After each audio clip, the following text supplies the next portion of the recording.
My dad said, "This year's just too crowded. Maybe you and the kids sit it out." I said, "No problem." Then my daughter saw a video on Instagram.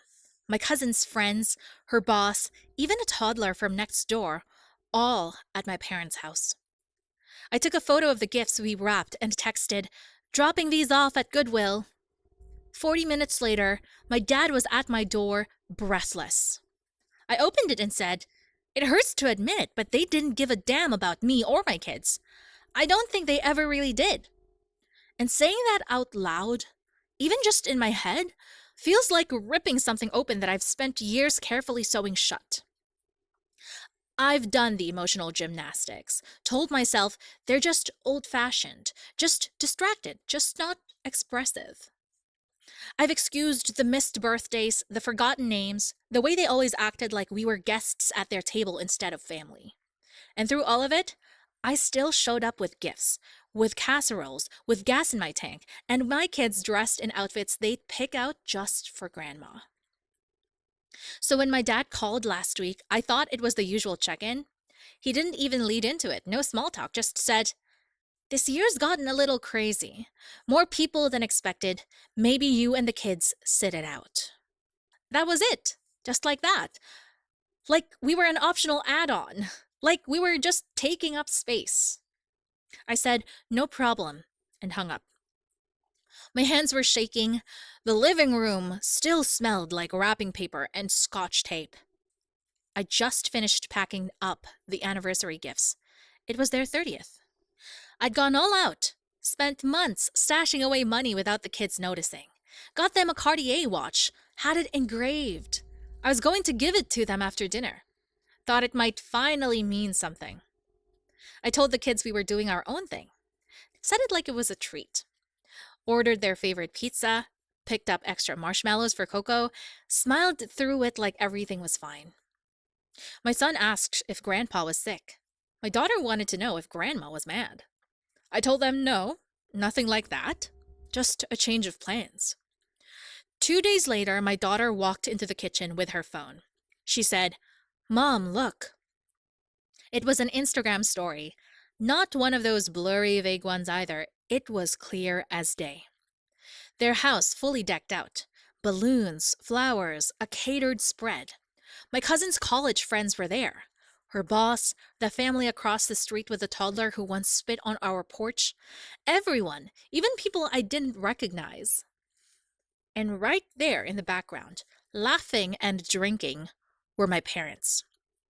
My mom wearing the scarf I bought her last Christmas. My dad holding up a glass of champagne like he was king of the hill. My daughter stared at the screen quiet for a long time, then asked, "Why didn't they want us there?" I didn't have an answer. I still don't. I walked into the living room, grabbed my phone, took a picture of the wrapped gifts sitting under the side table, the ones my kids had picked out and helped wrap. Then I texted the photo to my dad. No caption. A minute later, I sent a second message.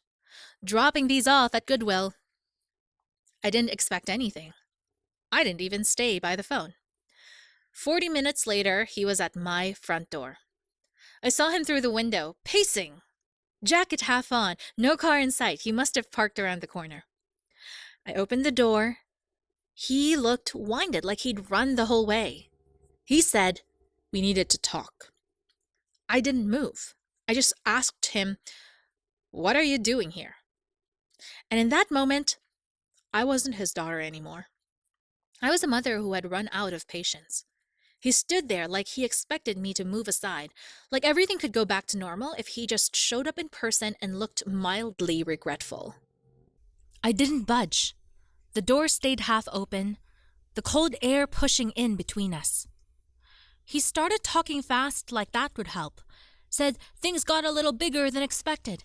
Said he didn't plan the whole thing, that my cousin took care of the invites.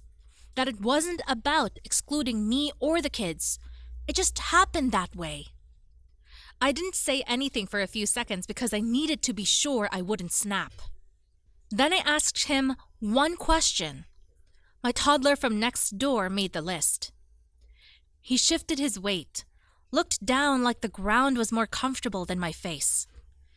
Then he said something about how it wasn't meant to be personal, that we always took things too far, that I could have just called instead of sending a dramatic message. There was that phrase again. We, like my kids and I, are one blurry category he can dismiss together, like a stain he can't scrub out. He tried to smooth it over, said they were planning to call us the next day anyway. It's been a hectic week. He even said we could come by for cake that weekend. As if my daughter didn't already watch him give a toast without her. As if my son didn't already ask why Grandpa didn't want to see his drawing.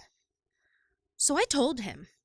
I told him about the watch, about how it took me months of cutting back, picking up extra shifts, saying no to things the kids wanted. I didn't want pity. I just wanted him to feel it, to know I gave him something real, and he gave us nothing. He went quiet. That kind of quiet where you know the apology isn't coming. Then, finally, he said it. You didn't have to do all that.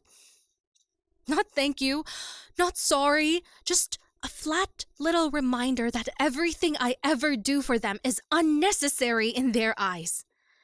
That's when my daughter appeared behind me. She had socks on and was holding one of the gift bags, the one with the mug she made my mom in art class. She didn't say anything for a second, then asked, Is Grandpa here to take the gifts now? My dad looked at her like she was someone else's child. Didn't even try to kneel down or hug her or say hi. Just stared like she'd caught him doing something embarrassing. I said, No, he's not taking anything. And I closed the door. He stood there for a second. I watched through the peephole. He didn't knock again, just stood still for a moment, then walked off down the driveway. He didn't drive. I think he parked a few houses down so the neighbors wouldn't see his car. That's the kind of man he is. More embarrassed by a scene than ashamed of what caused it. The next morning, I woke up to a wall of text from my mom. Said I had crossed a line. Said I blew things out of proportion. That my tone was completely inappropriate and I'd hurt their feelings. Then she said something that stuck with me all day. Maybe it's better if we take some time away from each other. She didn't mention the kids once. That's when I made my decision. I took the Cartier watch out of the box and drove to the store to return it. I had to argue with the associate about the engraving, but eventually got most of the money back. Enough to fix the water heater, enough to maybe take the kids somewhere for the weekend. They didn't want our gifts. Fine. They wouldn't get anything from us again. After I returned the watch, I expected silence. That's how it usually went. They'd go quiet, wait for me to feel bad, then slide back into my life like nothing happened. I thought maybe this time would be different. Maybe they'd actually think about what they did. Maybe they'd say something to the kids. But I should have known better. The message came 4 days later. No apology, no checking in, just a short text from my dad. Are you still sending the mortgage this month? Not even a question mark. I stared at it like I didn't understand the words, like they couldn't possibly be that obvious. That's selfish. For the past 4 months, I'd been quietly paying their mortgage. No fanfare, no announcements. They never asked me outright, just made vague comments about tight months and bad timing and how everyone's feeling the squeeze lately. I didn't tell the kids, didn't even tell my friends. I just did it because I thought that's what family does. Even when it isn't returned, even when it hurts. I didn't respond. That evening, I got another message. This time from my mom.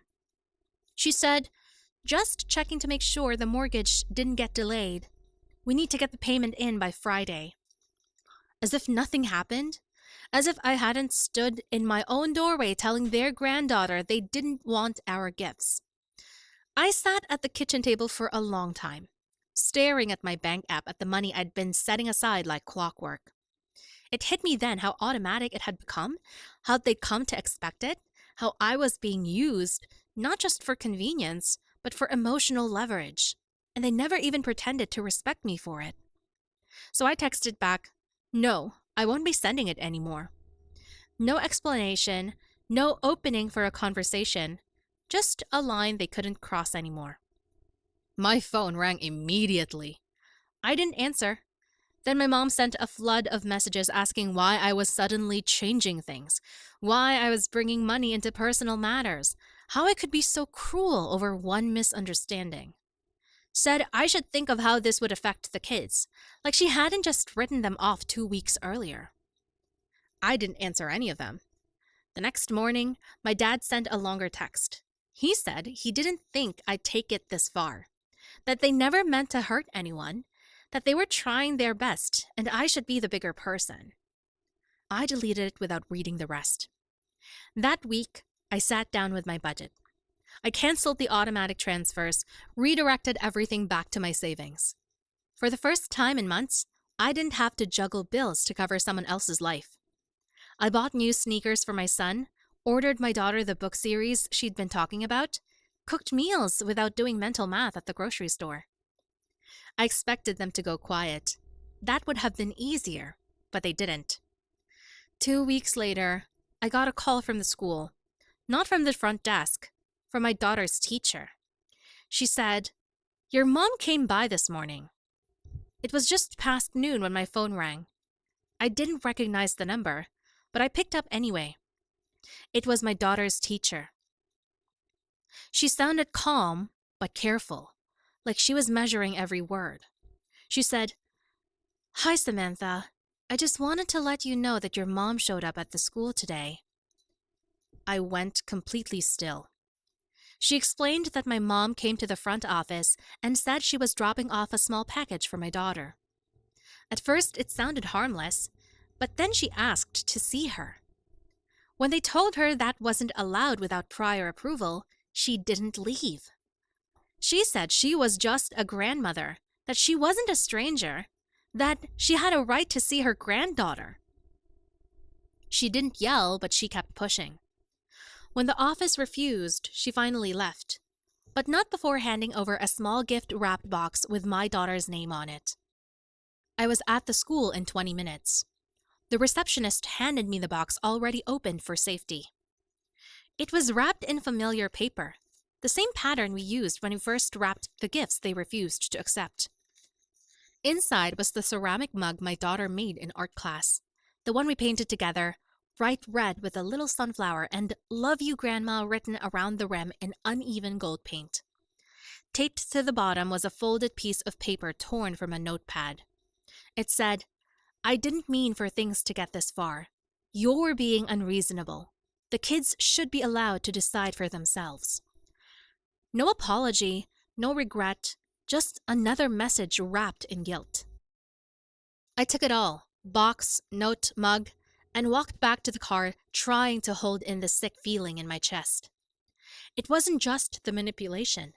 It was the fact that she'd gone around me, showed up at my daughter's school like she had some right to cut through the boundaries I'd clearly drawn. When we got home that night, I didn't tell my daughter what happened. Just said Grandma dropped off something she forgot to give us. She nodded slowly and didn't ask more. But the whole evening she was quiet. Sat through dinner barely touching her food, stared at the movie like it was background noise. He knew kids always know. After they went to bed, I texted my mom. "You are not to come near the school again. If you want to talk, right? Otherwise, stay away. This is a boundary. Respect it." The reply didn't come from her. It came from my dad. He wrote, "If you think you're cutting us off and keeping our grandkids, you've got another thing coming." I stared at the screen, read it twice, took a screenshot, and emailed it to myself. I forwarded it to a lawyer friend with a note that said, "Just in case." I didn't respond. Instead, I opened my filing cabinet and pulled out every record I had, the mortgage payments, the transfer confirmations, the texts where he hinted at needing help. I printed them, labeled them, started a folder. I never thought I'd be the type to need this kind of backup, but that text, That text wasn't a plea, it was a warning. And it was the moment I stopped being afraid of what cutting them off might look like. 5 days passed since my mom showed up at the school, and the silence was louder than anything. No texts, no calls, no random messages pretending to be casual, just a thick, dragging quiet. The kind that feels like it's waiting for something to explode. Then Saturday came.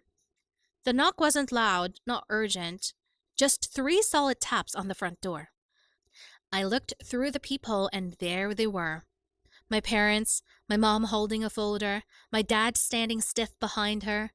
Just sat like this was going to be a negotiation and he was ready to fight. I didn't open it right away. First, I went upstairs and turned the TV on in the kids' room. Told them to stay up there and not open the door no matter what. Then I went back down and stepped outside, closing the door behind me. No hello, no small talk. My dad jumped straight in. We came to talk. We need to fix this before things get ugly. It wasn't a plea. It was a warning. I didn't say anything, just waited. My mom handed me the folder. I opened it. Inside were 2 envelopes, each labeled with my kids' names. The handwriting was hers in those tight little letters she uses when she's trying to be taken seriously. She said they were letters just to explain our side of things, that they didn't want the kids to think they'd been abandoned. I told her they had no right to send anything directly to my children, that what happened wasn't a misunderstanding. It was a decision, a pattern, one that had gone on for years and finally hit the wall. Then she said something that made my stomach turn. We didn't think you'd actually go through with this. You always forgive. That's what it was. That's why they pushed and pushed. They believed I'd always be there, that I'd eventually cave, show up with an apology casserole, bring the kids over like nothing happened. They counted on me being soft. My dad finally spoke again. Said, "We've been under pressure. The mortgage is behind us. If you're really cutting that off, it's going to destroy us." There was the real reason they showed up. Not for the kids, not for an apology, not even for reconciliation. Money. I said, "You'll figure it out just like I have." He looked at me like he was seeing me for the first time. Then his voice dropped into that bitter, defensive tone I know too well. "You're punishing your own parents over a party. Do you know how ridiculous that is?" I laughed once. Not because it was funny, but because I couldn't believe they were still trying to spin it. This isn't about a party. It's about a lifetime. They left not long after. No explosion, no slammed doors, just a tight-lipped retreat. I stood on the porch and watched them walk to their car without looking back. That night, at exactly 9:03 p.m., my mom texted, "You've made your decision. I hope you're proud. We won't be reaching out again. Don't contact us unless it's an emergency." I stared at it. It didn't even hurt the way I thought it would. I didn't cry, I didn't panic, but I did feel something break loose inside me. Something old, something I'd held on to for too long. Later, as I was tucking the kids in, my daughter wrapped her arms around me and whispered, "Even if they don't come back, we're okay. We have you." My son mumbled, already half asleep, "We have the fun house now." I kissed their foreheads and turned off the light. And I realized they were right. We were okay. It's been just over 3 weeks since that last message, since they drew their line in the sand and told me not to contact them unless it was an emergency. No one had said a word since. No surprise calls, no vague texts pretending everything's fine, no cards for the kids, no curious questions passed through relatives, just nothing. And I won't lie. At first, the silence felt like something was missing. Not them exactly, just the noise I was used to. The constant tension, the feeling and waiting for the next jab dressed up as concern. When it stopped, it felt like walking through a house you used to live in. Quiet but heavy with memories. I've had to remind myself daily, this is peace, not loneliness. Not a cold war, just peace. The kids adjusted faster than I expected. Maybe because they were already halfway there before I even noticed. My daughter's been writing these little stories and taping them to her wall. Stories about a girl and her magical dog who can travel through time. She told me the other night that the girl always wins because she remembers who she is, even when people lie to her. My son built a fort in the living room out of blankets and chairs. He says it's the no sad people zone. They eat snacks in there and watch old cartoons. And every time I peek in, I think about how lucky I am that they didn't let their bitterness take root. They still laugh, they still believe in good things. A few nights ago, I found the box of gifts we'd wrapped before all of this. I thought I donated everything, but apparently one bag got pushed behind the coats in the closet. Inside was a frame my daughter made with a photo of the four of us from 2 years ago, back when things still felt fixable. She had decorated it with tiny foam hearts and glued a note to the back. For Grandma and Grandpa's anniversary. Please don't cry. I sat on the floor for a long time holding that frame. Not crying, just sitting with everything. It was never just about the party. It was about years. Years of being sidelined, of being useful but not seen, of showing up with kids and toe and hope in hand, only to leave feeling like I'd crashed someone else's holiday. And the truth is, if I hadn't pulled away this time, they would have let it happen again and again and again. They're not reaching out because they miss us. They're staying silent because they lost control. I finally stopped being the daughter who swallowed it all and smiled. And that's not the version of me they know how to love. So it hurts. There are moments when I want to send a picture of the kids playing in the snow, or forward a silly video, or share a birthday invitation. I catch myself reaching for my phone and then I stop. Not out of anger, but because I remember what they did when they had the chance. They turned their backs, and now they're pretending they're the ones who've been wronged. So this is where it stands. I'm not making any promises. I don't know what will happen next year or the year after that. I don't know if they'll reach out when things get harder or if they'll let pride bury what little relationship we had left. But I do know this. If they ever want to come back, it won't be to the same door they walked away from. It'll have to be different or not at all. For now, it's just me and the kids.